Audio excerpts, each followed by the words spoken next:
복지학부 임정원입니다. 네, 거의 2년 동안 제가 코로나19로 인해서 우리 학생들을 만나보지 못했었는데 이렇게 워크샵으로 인해서 여러분들을 만나뵙게 돼서 다시 한번 너무나 기쁩니다. 네, 제가 오늘 말씀드릴 내용은 복지 기술, 그 다음에 복지와 테크놀로지의 융합이라는 주제로 발표를 하도록 하겠습니다. 제가 현재 사회복지학부에서는 약간 임상 쪽, 그 다음에 의료사회복지 이쪽으로 전공을 하고 있는데요. 실제 저희가 2016년부터 그 웰텍 사업단이라는 거를 운영을 했었어요. 그래서 2016년부터 2019년 2월까지 사업단을 운영을 했었고, 그 당시에 제가 이제 사업단장을 하면서 복지 그리고 기술의 융합에 대한 부분들을 상당히 많이 교육시키고 연구하고 했었던 것 같습니다. 그리고 그 이후에는 지금 현재 이제 미래복지연구소에서 소장으로 있으면서 여러 다양한 학생들 그리고 산업체들 과 함께 다양한 연구를 하고 있기 때문에 여러분들한테 이제 복지와 기술의 융합이 왜 필요하고 우리 사회복지 영역에서 왜 웰텍을 계속해서 이야기해야 되는가와 관련해서 제가 발표를 하도록 하겠습니다. 먼저 이 복지와 테크놀로지 융합에 대한 시대적 도전이 무엇인가에 대해서 말씀을 드리고요. 지금 저희가 다양한 연구들을 하고 있는데 이런 복지 기술과 관련된 사례 그리고 연구 중심으로 해서 말씀을 드리면서 앞으로 복지 기술을 통한 사회복지 교육은 어떻게 되어야 하는가와 관련해서 말씀을 드리도록 하겠습니다. 먼저 여러분들은 생각하시기에 복지 기술이 중요하다라고 생각을 하십니까? 그렇죠. 특히 이제 4차 산업혁명 시대가 도래가 됐고 더불어서 작년부터 코로나19로 인해서 다양한 비대면이 활성화되고 있죠. 그렇기 때문에 오히려 생각보다 더 빨리 이 복지 기술, 테크놀로지에 대한 우리의 접근이 필요하지 않을까라는 생각이 듭니다. 먼저 이제 복지와 테크놀로지, 실질적으로 복지 기술이라는 부분들이 가장 그것을 가장 많이 생각하게 했던 가장 큰 이유는 인구의 변화입니다. 고령화 저출산이죠. 그래서 인구가 고령화되면서 또 저출산으로 인해서 이들을 케어해 줄 수 있는 분들이 별로 없기 때문에 어떻게 하면 이런 문제를 해결할 수 있을까를 고민하면서 복지 기술이 태어났다라고 해도 될 것 같습니다. 이런 고령화와 저출산의 이슈 더불어서 작년부터 생긴 코로나19의 팬데믹 이런 것들이 국제적으로 웰페어 테크놀로지라는 것들이 중요성을 부각시키고 있고요. 이 외에도 뭐 4차 산업혁명 시대로 인해서 복지 패러다임이 계속해서 변화하고 있고 또한 로봇이나 인공지능과 같은 산업이 지속적으로 변화가 된다라는 것을 우리는 주목을 해야 될 것 같습니다. 다시 말해서 그 복지관이라든지 복지 영역에서 단순히 전통적인 형태로서의 서비스만을 제공하기에는 우리가 케어해야 되는 인력들이 너무너무 부족하고 그 다음에 우리가 케어해야 되는 대상자들의 숫자는 너무나 많아지면서 사회복지는 상당히 어려움을 겪을 수 있지 않을까라는 생각이 듭니다. 이건 인구 변화에 따른 도전인데요. 앞에서 말씀드렸던 것처럼 인구가 고령화되고 저출산이 생기면서 계속해서 변화가 되고 있다. 라는 것을 알려주고 있는데요. 인구 고령화와 저출산의 문제는 단순히 우리나라만의 문제는 아니고요. 가까이 있는 일본뿐만 아니라 북유럽, 그 다음에 미국 이런 쪽에서도 다양하게 변화가 되고 있다라는 것을 알 수가 있습니다. 그렇다면 우리나라에서 가장 큰 도전은 무엇일까 보면은요. 가장 낮은 출산율과 가장 빠른 노인 인구 증가율이라는 거예요.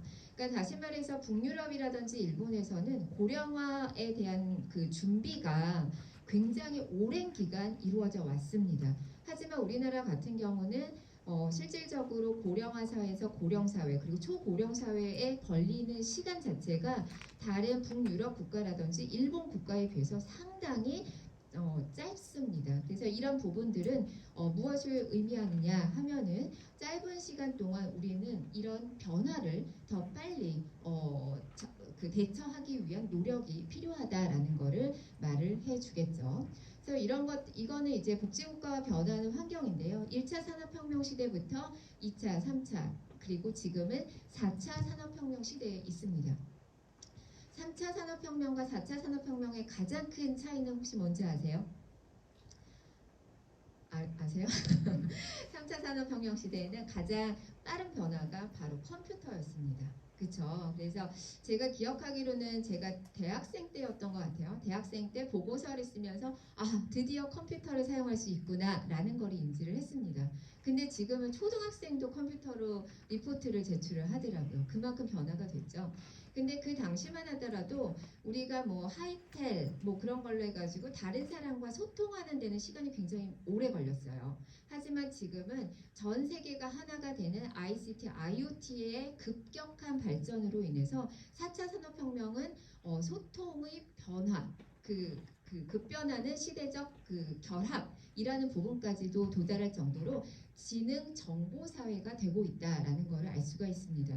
하지만 중요한 게 4차 산업혁명이 되었다라고 해서 뭐 여기저기 AI다 아니면은 뭐 이거다 막 얘기가 나오고 있는데 과연 좋은 것만 있을까요? 그렇지는 않다라는 거예요. 앞에서 얘기했던 것처럼 저출산 고령화 문제 거기에다가 기술력은 빨리 완전히 급변하게 디벨롭이 되고 있으니까 뭐가 생길까요? 디지털 리터러시, 그렇죠?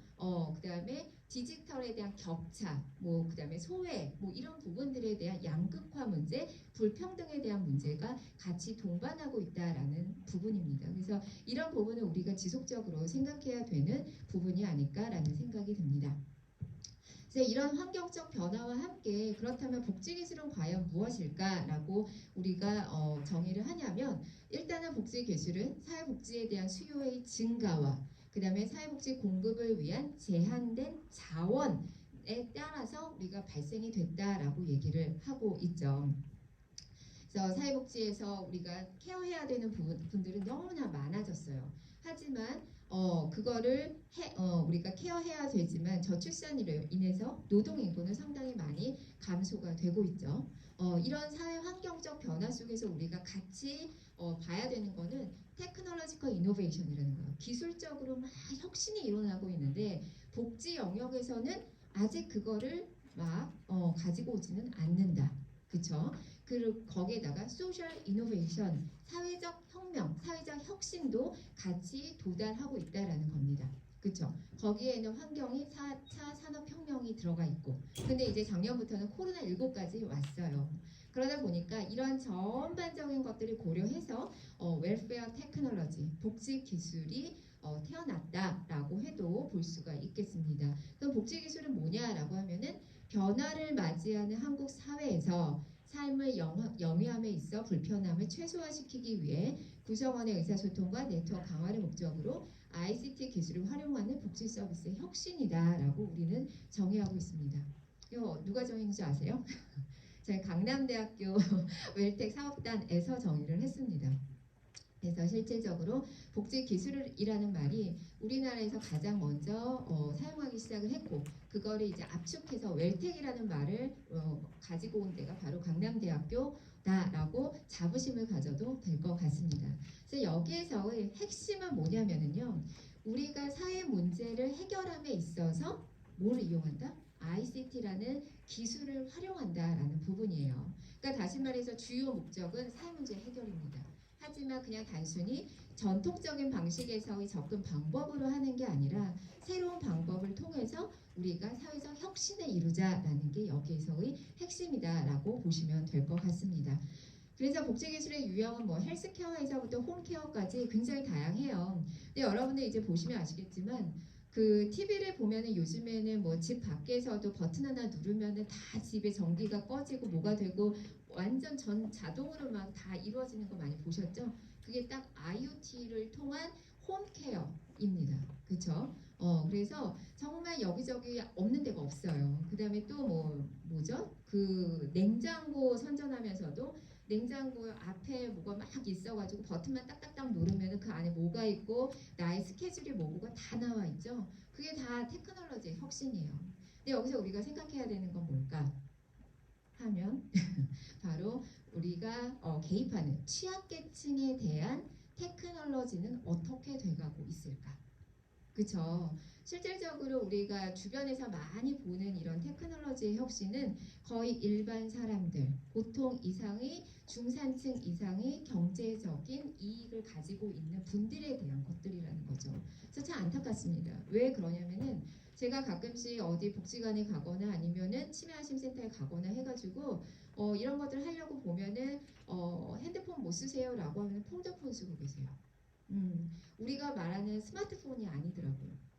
근데 실질적으로 그런 테크놀로지가 잘 이용을 하기 위해서는 스마트폰이 있어서 앱을 깔아서 뭐를 하면 굉장히 편리하죠. 근데 폴더폰에는 또 그게 안 되는 경우들이 굉장히 많거든요. 그렇다면 우리가 복지관을 이용하거나 제대로 또 거동이 불편해가지고 복지관조차도 이용하지 못하는 취약계층 분들한테는 어떻게 이런 기술의 혁신을 통해서 그들을 도울 수 있을까?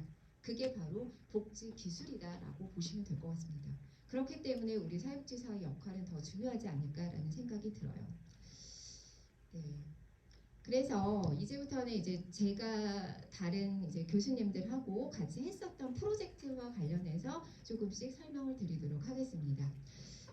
이거는 이제 독거노인 대상 응급안전 안심 서비스인데요. 이거 혹시 들어보신 분 계세요? 네, 그래서 이거는 몇 명 들어봤네요. 네, 이거는 뭐냐면은 2008년도부터 중앙정부에서 하고 있는 독거노인 대상 그 1인 독거 세대를 위해서 응급안전안심 서비스를 하는 겁니다. 그래서 지금은 이제 우리나라 전국에서 혼자 사시고 굉장히 경제적으로 취약하시는 분들을 위해서 집에다가 게이트웨이라든지 IoT 그런 장비들을 설치를 하고 그리고 나서 거기에서 문제가 발생이 되면은 그거를 119와 연계해서 서비스를 제공하는 그런 시스템이에요. 그래서 이거는 이제 보건복지부에서 운영을 하고 있고 이거에 대한 실질적인 업무는 우리나라 사회보장정보원에서 운영을 하고 있습니다.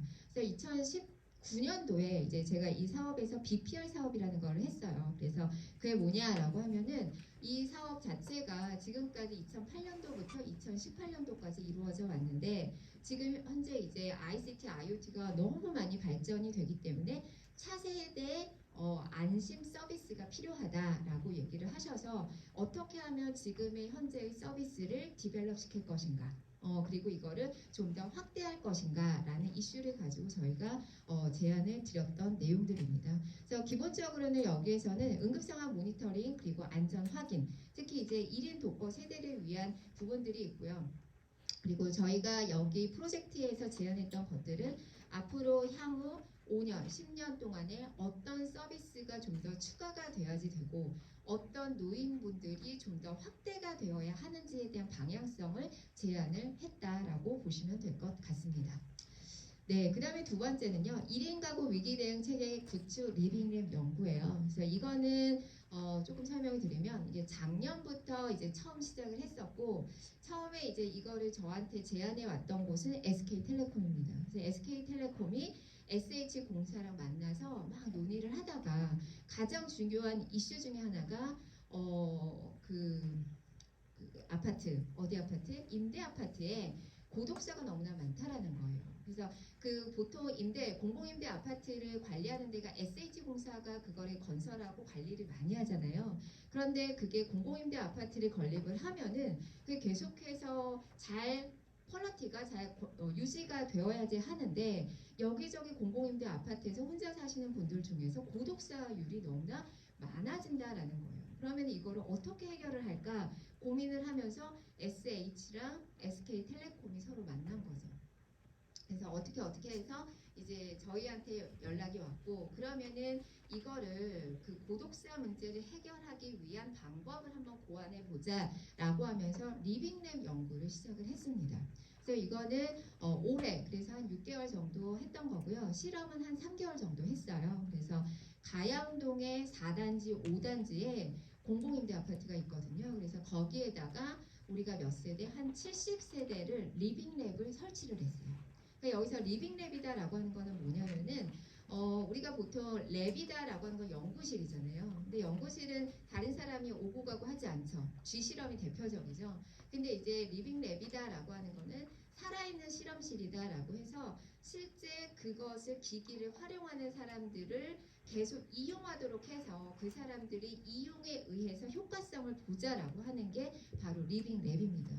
그래서 가양 4단지, 5단지에 있는 70가구에다가 리빙랩을 설치를 했어요. 그래서 거기다가 설치를 한 게 IoT 센서인데 밀센서라는 게 있어요. 그래서 밀센서를 통해서 온도, 습도, 그다음에 움직임 감지 뭐 그런 것들을 다 확인할 수 있고 거기다 플러스 이런 기기만 두면 안 된다. 이 기기를 관리하되 코디네이터를 통해서 그분들과의 소통이 필요하다라고 해서 코디네이터를 같이 결합을 시켰어요. 그래서 여기서는 크게 실험 집단을 1집단, 2집단, 3집단으로 해서 1집단은 코디네이터와 그런 IoT 장비, 그 다음에 플러스 통신량을 확인하는 거.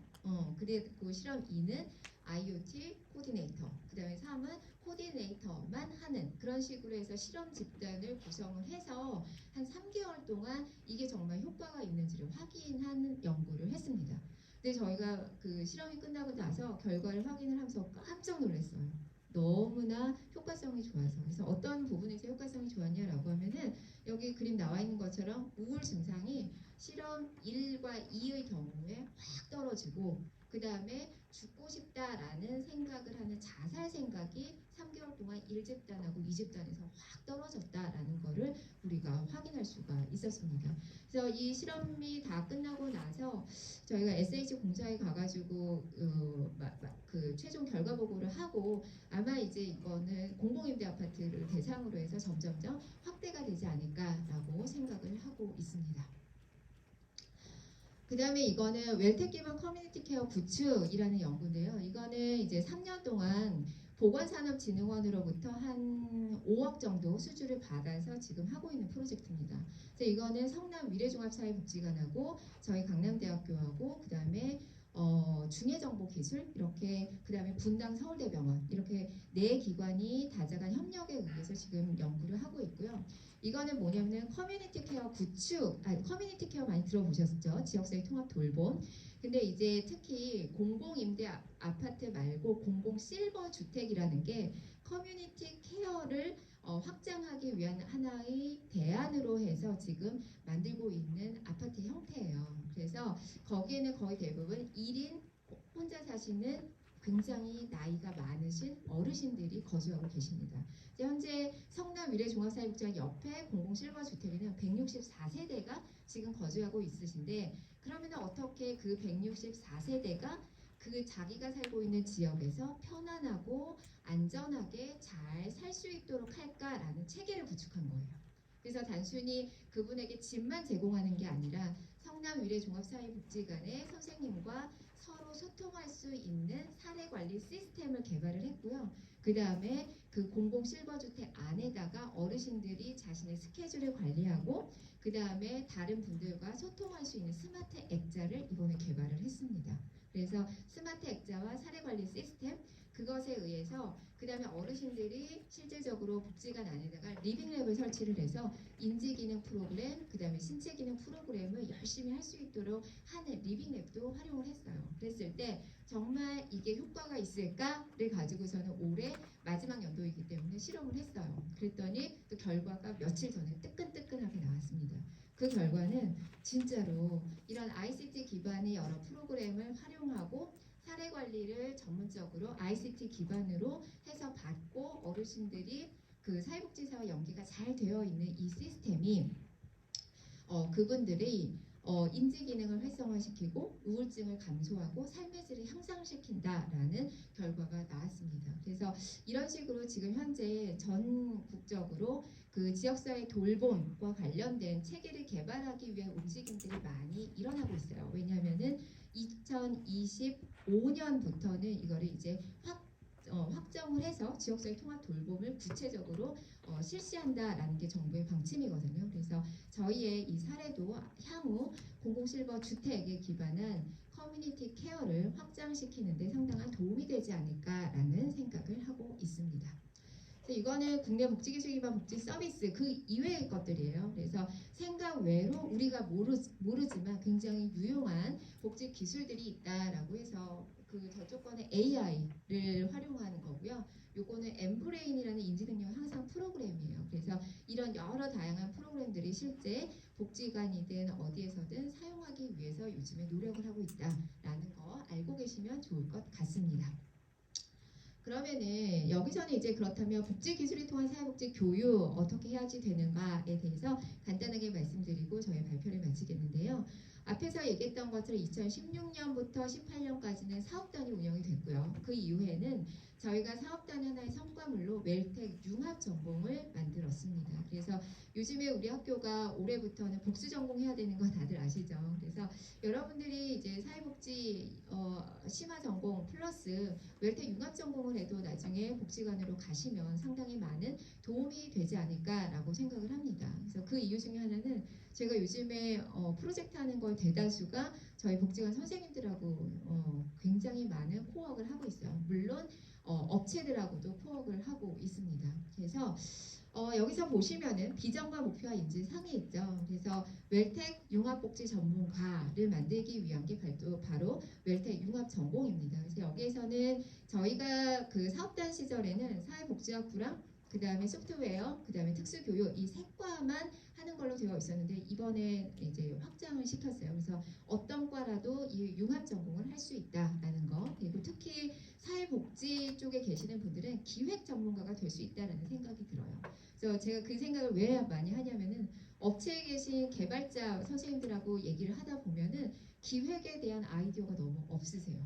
그러니까 제가 어제는 그 로봇 만드는 회사 대표님하고 얘기를 했거든요. 근데 거기서 지금 로봇을 서비스 영역에서는 많이 활용하고 있으시대요. 근데 어떻게 하면은 노인 돌봄 쪽에 이 로봇을 활용할 수 있을까를 고민하고 있다고 하시더라고요. 그래서 시작을 했는데 자기네들이 아이디어가 없어서 어떻게 해야 될지 모르겠다라고 하면서 저희한테 찾아오신 거예요. 그래서 내년부터는 아마 로봇 관련해서 또 프로젝트를 할 것 같긴 한데, 그래서 이런 부분에서는 우리 기획 역량을 키우는 다양한 교과 그리고 연습을 통해서 여러분들이 훌륭한 웰텍 역량, 기획 역량 전문가가 될 수 있지 않을까라는 생각을 합니다.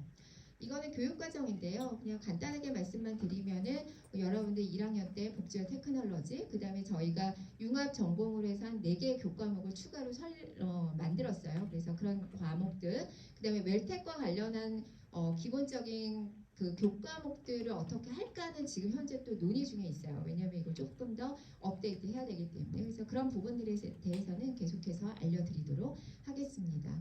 그래서 웰텍 교육과정의 가장 큰 중요한 특징이다라고 하면은 상관학 연계라는 부분이에요. 그냥 단순히 교육을 받는 게 아니라 저희 모든 융합전공에서 교과는 팀티칭으로 이루어집니다. 단순히 사회복지가 아니라 사회복지와 RST 쪽에 계시는 교수님들과의 팀 접근에 의해서 이루어지고 있고요.